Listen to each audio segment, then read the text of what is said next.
Hi, I'm the Scrub and you're here for one reason. Quick side note, this is a warning as this is a major spoiler for patch 4.3 if you haven't gotten to it yet. So with that being said, let's start the guide. They say that hell hath no fury like a woman scorned. Well, welcome to what hell fears. This is the result of decades of pent-up aggression, depression, angst, sadness, and vengeance bursting out in a fit of primal rage. So this is what it feels like to be part of the education system. Time to learn about Castrum Fluminis. Simplified.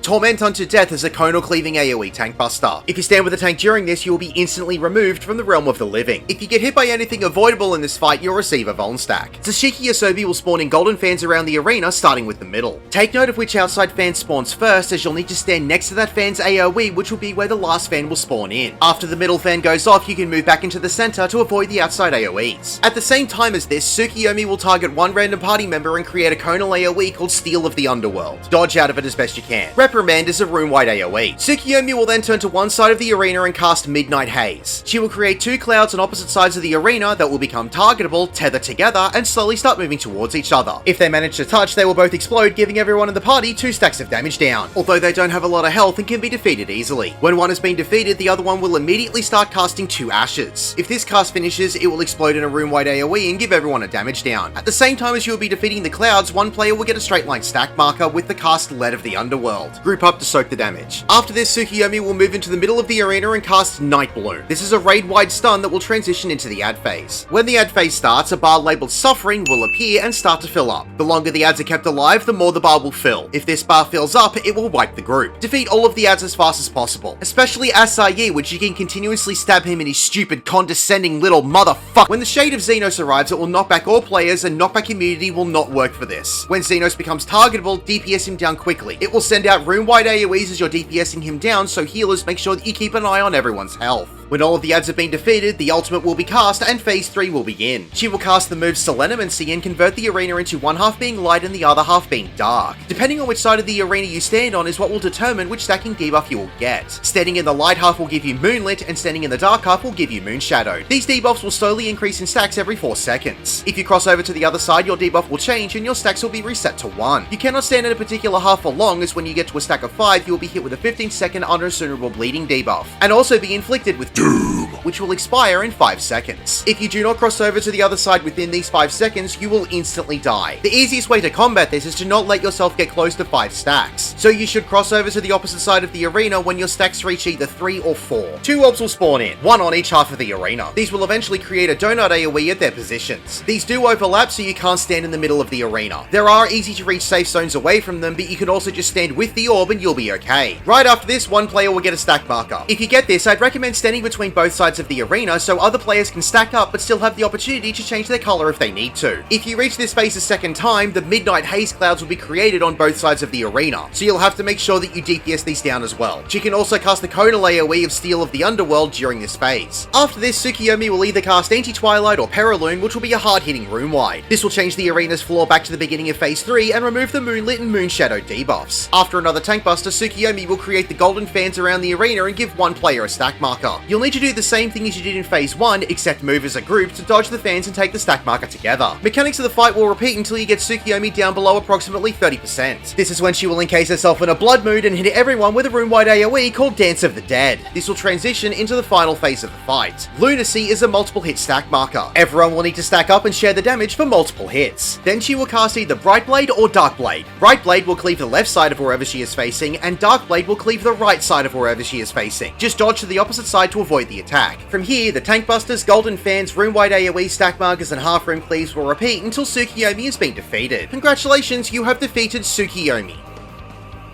My name is the Scrub. Thank you for watching.